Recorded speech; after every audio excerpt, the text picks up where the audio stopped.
Hey, how's everybody doing today? How are you doing today, Andrew? Doing really well. Bengals won. I dressed for fall and it's 75 degrees. So good weather, good winds. Life's good. How about you, man? Good. Doing really well. Good start to the week. Been able to get a good bit done today. So yeah, no, things going well. Things going well. For today, we are going to be talking through just our journey. So it has been 3 years officially since we have launched Alchemist Wealth, November 2020. So thought it would be a good time to just talk through some different things, right? Share some successes, reintroduce ourselves for those who may not know us. Just talk through some client journeys that we feel good about. And then share a little bit about some things that we have as we go into the new year. So I'll start. I'm Fred, 2 to the 3rd is usually how I introduce myself. There is 3 of us currently. Cincinnati born and raised.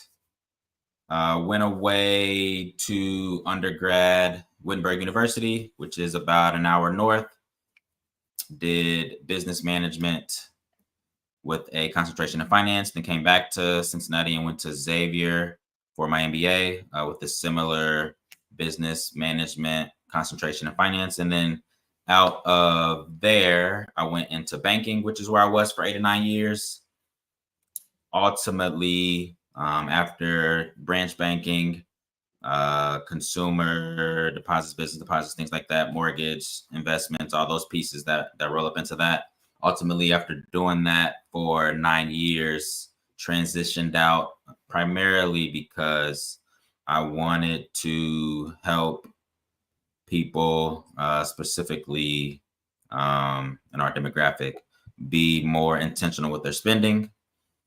So when I left banking, I started doing financial coaching on my own, which is where I was for about a year, helping clients manage spending, think through short-term, midterm goals, meet once or twice a week, trying to help them align spending and just make better spending decisions. So that is me in a nutshell before Alchemist Wealth. Currently, wife, 3 children, 12-year-old boy, 10-year-old girl, and a 3-year-old boy, keeping us all young. So, yeah, anything. Hude is usually how I end that.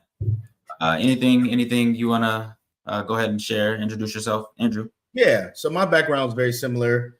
I follow Fred around a little bit. So ended up at Wittenberg as well. Banking background as well on the branch management side after my internship. And I really became fascinated at the investment side of things. Shout out to Hank Sturgis at Wittenberg, who was my investment course teacher, who really gave us the opportunity to see what it was like to invest money. And he gave us a mock portfolio to trade, and that really piqued my interest. And so after my time in banking, I really wanted to go in and help folks to do investing better. I wanted to learn the industry of wealth management. And I found it was a little tough to break into. And I started my tenure with Northwestern Mutual. So I spent 4 years there learning investing, financial planning, insurance planning, how to really work with clients. And in 2020, one of the big reasons I made the transition to leave was that I didn't really want to be product centered anymore. And I'd worked with a lot of different folks. I had a lot of folks who had called me their trusted advisor, and they didn't need more products. They really needed really good ongoing advice as life changed and evolved around them. And so wanted a way that they could pay us for the advice. I wanted a way that they knew that whatever we said to them was coming from a place of genuine recommendation. If you were my family member, this is what I would recommend for you. And so that they would know that it wasn't tied at all to a commission payout or a certain product that I had to sell internally. And so, in that journey, Fred was on his was doing financial coaching at the time, and the impetus of Alchemist Wealth was really to combine the two. And the thought that coaching around saving and debt management strategies, what it looks like to be intentional with spending and make really good tactical decisions, coupled with really good long-term strategic decisions around investing for retirement or college, legacy, things like that. And so that was the impetus of Alchemist Wealth in 2020, as we had our discussions. And we also get a lot of times, why the Alchemist, right? Why Alchemist Wealth? What does that mean? If you look behind Fred on the right side, the book, The Alchemist, is there. One of each of our favorite books. And when we think about the vision for the practice, and if you've read the book, or if you haven't, it's a book about a boy on a journey trying to uncover and walk his very unique path against conventional wisdom and really figure out how to live the life that he wants most. And it included travel, which is ironic. We do work with a lot of folks who are seeking to travel more. But in there was a mentor, a guide, some folks would say a Sherpa, right? Who not only gave him wisdom, but also gave him a way of answering his own questions and helping him to make really good decisions. And that carried him along his journey. And so The Alchemist is really one of the ways that I see us being that king or that Sherpa for people. They are the hero of their own story. They may need help uncovering what's most important. They may need help navigating the 20 to 30 financial decisions that they have to make per year. But at the end of the day, if we do our job well, and if we occupy the space of that guide for them, then people are able to live their most uniquely fulfilling lives. So that's our background. That's why The Alchemist. If you haven't read it, I would recommend grabbing the book. And so, yeah, this is good. I'm glad we're having this conversation. One thing I'd like to ask, I guess I'll ask you first. Share memorable moment, I guess top one memorable moment over the past 3 years, or a challenge, biggest challenge over the past 3 years. Memorable moments. There are a lot of people who think like me. So I spent time in the industry, going to conferences, meeting with a lot of advisors who were in other systems. And a lot of times they would say, I would go out on my own, but I don't want to deal with compliance. I don't want to deal with all these tough things in the back end. And so one of my biggest milestones that I'm really proud of are the 2 audits that passed. And when I say, and one we just finished, and the other one was literally 12 months to the day of us founding our firm, being audited. But just that, not only were we acquiring clients and working well with clients and getting really good results, but that we were doing it with a high level of integrity, that we were being good stewards of folks' money, being good stewards of our families' trust in us. So, Fred and I are both married, and, Fred's got kids. And so like our family counts on us to do this well. And I feel like that audit was a way of saying, not only are you doing it, but you're doing it the right way. So that's one of my big milestones, is because I can tend to not ask permission, but ask forgiveness. And so that was a big one. How about you? What would you say your biggest milestone would be over the last 3 years? I'll go the other direction and talk through challenge. So thinking through biggest challenges and how did you overcome them? I think biggest challenge for me thinking through when you start a business and you do everything for yourself, and you're responsible for everything. I think the pro is that you don't have to answer to anybody, right? And you get to build it and do what you want to do, how you want to do it, and set your schedule and build the marketing and build the branding and the structure. But I think the challenge there is that you have to build the marketing and build the operations behind it. And to what you mentioned, pass the audit, right? So it has its pros and cons when you think through starting something, which is why a lot of people are hesitant to do it, because I mean there is an understanding behind you have to do it. And so while it is rewarding, it does come with challenges. So yeah, yeah, I understand. I'll hit one challenge too. I mean, folks who have been living in the world for the last 3 years would know that we are in a recession, experiencing recessionary tendencies. We're in an inflation area. The market has been sideways a lot of the time that we've been in business. And so those are challenges, especially when it comes to people pulling back on expenses, when it comes to people's willingness to pay for our services. And I've seen folks closing their doors, advisors who are reaching out to say, hey, I'm shutting my doors. Can I introduce my clients to you?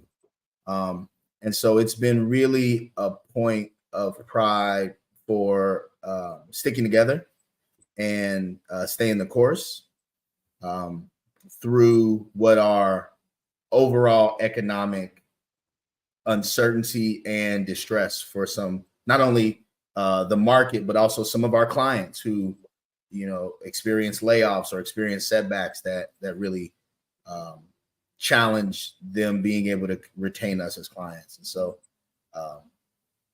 I would say that's a big challenge that we're overcoming. Yeah, definitely. Yeah. Thinking through clients' success stories. Yeah. Any particular story that comes to mind, if you're thinking of one, or any unique financial transformations that you'd like to share? Yeah, so a lot of folks may not know, like one of the first clients or first people I helped on the financial side was our dad when he was retiring. So he was retiring from being a teacher, and I was kind of helping him around on that piece. And there was a few things I noticed. One, I noticed that the resources given to help with that transition were scarce. And that a lot of times if folks are going into a retirement transition, like specifically if they have pensions, right, there's not a lot of involvement in it. And so that happened in 2015, 2016. And I remember thinking to myself, man, if I could do this for people, alleviate some of the uncertainty from the life that they know to the life that they want, that would be really impactful.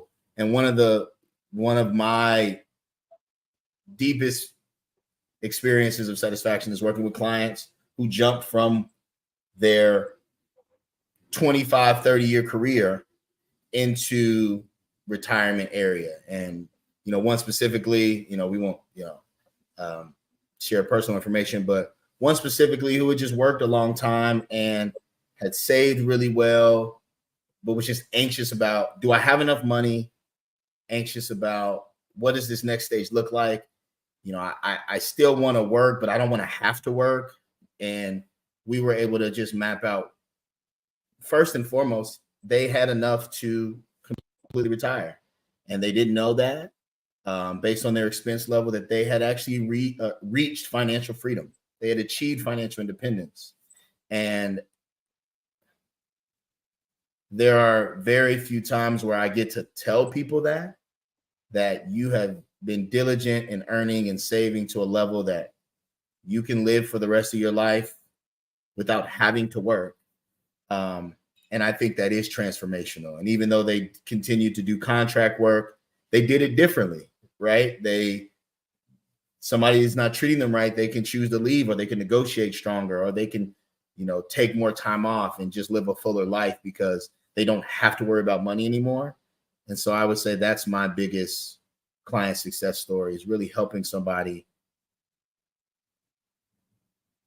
step through to the next stage of life with confidence, because the money was taken care of. Yeah. And I think level setting that what we do is build plans for pre-retiree clients. And so, or clients in their retirement phase or state. So we build the plan based on what they have situationally, income, retirement dollars, et cetera, and we're able to present to them how much they can afford to spend and how long it'll last. And so there are no guarantees in our industry, right? So if we say this money's going to last 50 years, we are not guaranteeing that it'll last 50 years, but just based on history and what's going on, we're able to say with a high degree of probability that the money should last this long. 1, 2, and also able to track that as time comes and goes. So based on how the market's doing and based on how their money specifically does, okay, you can spend this much for this long. That's what we said last year, but now things have changed and it may adjust up or down how much they can spend. And that really helps for people that really don't know. And there's a lot of unknown in this space for clients and people going into retirement because they really don't know, and it hasn't really been explained sometimes, or even if it has, it's not always understood. So yeah, and I think the what ifs are the big part of that, right? So okay, you're showing me a plan where I'm secure. What if we go through another recession? What if we go through this? And for us to have pre-thought through and run scenarios on all of the what ifs helps people sleep and helps people, alleviate the anxiety of a life transition. So yeah, I'm with you. The mechanism in which we do it and how we show it to clients around the numbers and the expectations. But also, let's talk through the worst case scenarios of this. And this is what would happen if some of these worst case scenarios were to present themselves. If you were to die early, this is what would happen for your children and your spouse. If you were to get hurt, this is what financially would look like. If the market were to drop by 25%, this is what it would look like. And so people can really think through the scenarios, because what I found is that sometimes the worst case scenario isn't as bad as we think it is. And so, yeah, I think the projections and analysis really help people. And I'm proud to be able to do it for them in a way that they can really understand and move forward. That brings a big deal of peace of mind as I segue into a unique financial transformation that I'll share. So we work with clients going into retirement, pre-retirees, late 50s, early 60s, that age. But we also deal with mid-career professionals, 30s, 40s, individuals, and families. From a unique financial transformation perspective, what we're able to do and sometimes it could be the male or the female, depending on the demographic for couples, right? But what we're able to do from the perspective of there's one person in the family that is shouldering the financial decision making, and there's another person that isn't, I guess, so to speak. But to be able to bring them both together and have the conversation, and then for the person that's shouldering that load to say, hey, like this is it's hard. Like I don't necessarily like being the person to say no to my family, to my husband, to my wife, to my children when there's no's to be said. So what happens or has happened is you say yes when the answer really should be no based on how the money looks, or you say no and you have to deal with the emotion that comes with telling a spouse or a loved one no. And so being able to have that conversation, being able for both parties to understand the dynamic of it and why some of the decisions are being made, and for both of them to be on the same page going forward when the decisions are made, from an understanding that it's not me saying no, it's our plan saying no. I think is one of the big transformations that I've seen recently that we're working with. So any other thoughts or questions or comments? No, I agree. Client success stories can be hard. We have a privacy layer that we don't share who we work with, and we don't share, specific information. So being able to tell composite stories of different people are important, because most of the clients that we're working with have not worked with an advisor before. So really expectations can be tough to know. So this really takes us to what I would say is our next space, which is a level of appreciation for the clients who have worked with us and do work with us, right?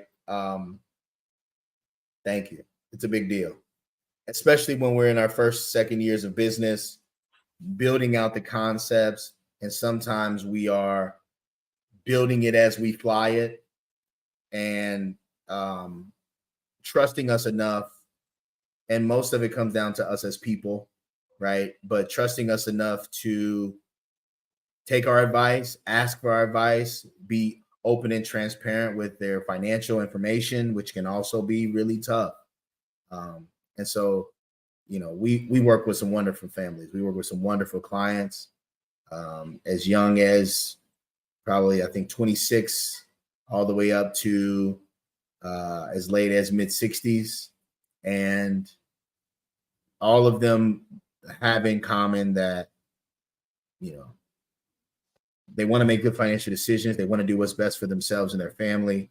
They want to live a life not shackled by money, and figure out what that looks like. And so thank you to all of our clients. I think thank you is very appropriate. Thinking through, we do have clients and families that we work with who understand, especially in the pre-retire, retiree state, from the perspective of us managing their money, that this is their life savings. And expressing that, hey, this is a big deal for me. Not only you just managing the money, but you all are new to this, one, in this space, and two, this is all my money. So being able to trust us with the responsibility of it. And again, we have had people say and be straight up, I'm doing this. This is a big deal for me. So we do not take that lightly. We appreciate all of our clients. And thank you. So and on top of the appreciations, I do want to appreciate and thank all the folks who amplify our message, whether that be liking, commenting, engaging with us, sharing our content. We have a few folks who refer us and introduce us to people in their network on a consistent basis that we know takes a lot of trust as well. So yeah, for folks who may not be clients but are big supporters, who are engagers, and who on the corporate side, folks who've hired us to speak to their teams and do financial literacy workshops. We appreciate all of the support that comes towards Alchemist Wealth. We, once again, don't take that lightly. Beautiful. So anything you'd like to share as we're rounding out 2023, headed full steam into 2024? Yeah. So 2024, I'll start Alchemist Wealth. So we are transitioning. Fred and I are both working on getting our enrolled agency through the IRS. So we will be doing personal tax preparation and filing taxes for our clients. We'll be offering that to all of our clients. Some of our clients have great CPAs. We work well with those folks. But for the ones who may want us to file and be able to step in front of the IRS on their behalf, that's what the enrolled agency has. We'll be doing that starting in 2024. So really excited to be able to make this more of a holistic relationship and solve that problem for clients, in addition to the financial planning, in addition to the investment management, but also the tax prep, along with the tax planning that we already do. So we are expanding and continuing to really just think, how can we serve our clients better? What are our clients in need of, and how can we help them with that? So that'll be coming out in 2024. We won't be doing standalone taxes. So if you're not a Alchemist Wealth client, we won't be doing one-off taxes. But for our clients, if you become a client or if you are a client, we'll have that service rolling out at the beginning of next year. Beautiful. Anything else you'd like to share? I think I saw a website come through. Yeah. I am. So on the speaking side, I really enjoy speaking and empowering folks. And you may have seen some videos. I've been on panels and doing keynotes and things like that. But officially, and I actually launched this tomorrow. So tomorrow it'll be coming out. Speaking website, specifically looking to speak to college and university students about getting off to a great start on the financial side, teaching them, different habits there. In the adult space, business ERG or BRG groups who may have speakers come in to really work there. And then trade organizations and conferences. If you're planning a conference and you have budget for a speaker around financial empowerment, charitable giving, just how financial freedom and how folks should be going about building a life of financial freedom, engage with me on my new speaking site. So it'll be andrewjtutor.com. I will put the information out after this, but I'm really excited to just amplify the message. There's a lot of half-baked or bad advice being given, and I really want to empower people to live more full, fulfilling lives. And that has to do with how you earn and manage and view your money. Can't wait. Excited for that. Thank you. Let's see. Any new events, webinars? I know for those who do know or don't know, on LinkedIn, Andrew and Alchemist Wealth and Andrew have been hosting some webinars around RSUs, specifically as of late. But be on the lookout on LinkedIn for some different webinars that will be hosting around some different topics. Yeah, we have Dr. Jerica Wilson coming on the 15th, and we'll be talking about, she's a therapist, owns her own practice, wonderful woman, and we are going to talk about the inner mental health and financial it looks like. We found that most of our best clients also go to therapy. Who would have knew? So what does that look like? How does that show up? And really lean into an expert in the mental health space to have that discussion. So I'm excited. That's the 15th of November. But we'll have a few other ones coming up, one around tax with an enrolled agent and a tax specialist.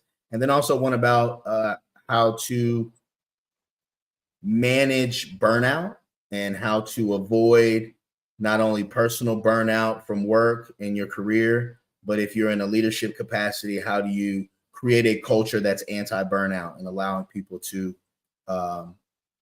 work at a pace and be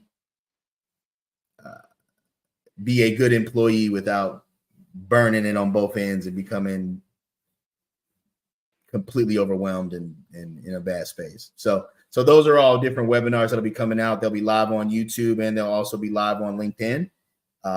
So we'll be having those come out. So if you see them, sign up for them and join us.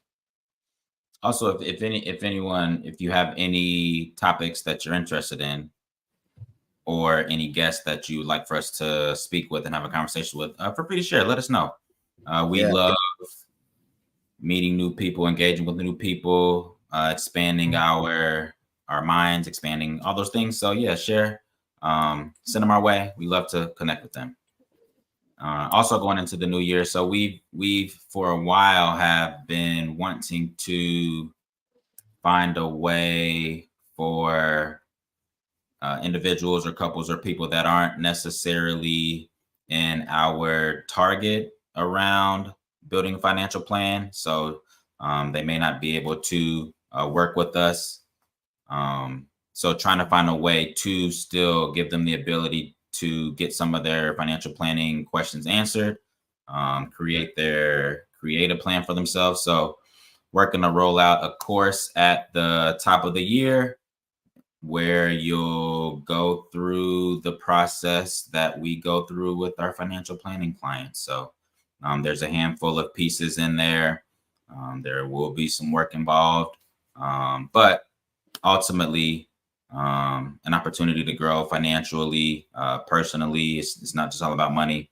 And at the end, have a plan to guide you as you move forward. So be on the lookout for that as we roll into the new year. Last but not least, we have been rating our money scripts as we go. So the script for today that we'll talk through, and the scripts that we've done so far, I mean, the scripts break out into 4 different categories. We've been doing scripts on money avoidance. So we got 2 or 3 more that we'll go through around money avoidance. And then as we progress, we'll kind of split it up a little bit and hit each category. But for today, another money avoidance, money script statement that we'll answer, whether we strongly disagree, which will be a 1, all the way up to a strongly agree, which will be a 6. Good people should not care about money.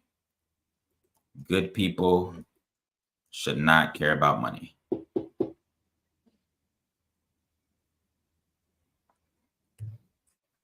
I disagree. Disagree. Did you say you disagree? I disagree. Yeah, but you can go first. Yeah. What are your thoughts? Yeah, I saw the statement earlier, so I was gonna let you get a moment to process it. I saw it because I picked it, but I disagree. I strongly disagree. Good people should not care about money. I strongly disagree. I feel good people should care about money because I think of it as a tool. And just because you're good doesn't mean that you can't or shouldn't think about money as a resource to provide either a better life for yourself or a better life for others, and to be a steward of the money. I think you really have to. I think we have an obligation to be good stewards with our money, which also in my opinion, would require you to think about and care about money. So, yeah. Yeah, I think good people have to care about money. I am married to a fundraiser by trade, and it has taught me that most of the missions that we care about and love and need have to be funded. I was at the Planned Parenthood of Southwest Ohio Gala, and Alexis Johnson, who's the CEO of Planned Parenthood, was on stage, and she said, "Hope needs an infrastructure." And I remember thinking, that is so true. Hope is great, but hope needs an infrastructure, and an infrastructure costs money. We have to pay the people. We need to buy the things. Whether it's messaging, we have to pay for the ads. So just good works need money, and good people, whether that be the people doing the mission directly or funding the mission, you know, those donations come from people who earn the money. So I understand the extreme where people only care about money and how toxic that is and can be. But money is vital for good work, and it's vital for good living and security. So I think we all have to care about money. Yeah. I think thinking through the fact that all teachers are good people and that they could afford to have more money. Yes. And in order to do that, they obviously care about money. But teachers are all good people and they should care about money. Therefore, good people should care about money. And I'll leave it there. Let's see. Lastly, as we close, anything you want to share as we close and wrap? Yeah. Thank you, bro. 3 years in, even more when we add the planning for launching Alchemist Wealth. It means a lot to be in business with you. And it means a lot to be in business as a family, helping families. And really, you know, we're chasing our own financial freedom through Alchemist Wealth. And so there's a lot of ways that I feel like we're in the same boat with our clients in a lot of ways. But thank you, man, for all that you do for what we're trying to achieve, and steadfastness. And it's a big help. It's a big deal. I couldn't do this by myself. Not even close. You're welcome. No, but no, that goes both ways. I mean, I appreciate it. We get to chase the same dream and goal together, which is a big deal. So thank you. Agree. Thank you. For those out there, be sure to like and subscribe to our YouTube channel. So we are on YouTube. Sign up for our newsletter. You can find that alchemistwealth.com. We send out a newsletter weekly with monthly with some articles and some other content and information in there. So like and subscribe to the YouTube channel. Check out our website, sign up for the newsletter. And also, I mean, if you want to learn more about how we work with our clients or any questions about how we may be able to serve you, schedule some time, find some time to connect. So yeah, I agree. Until next time, peace. Happy anniversary, bro. Happy anniversary.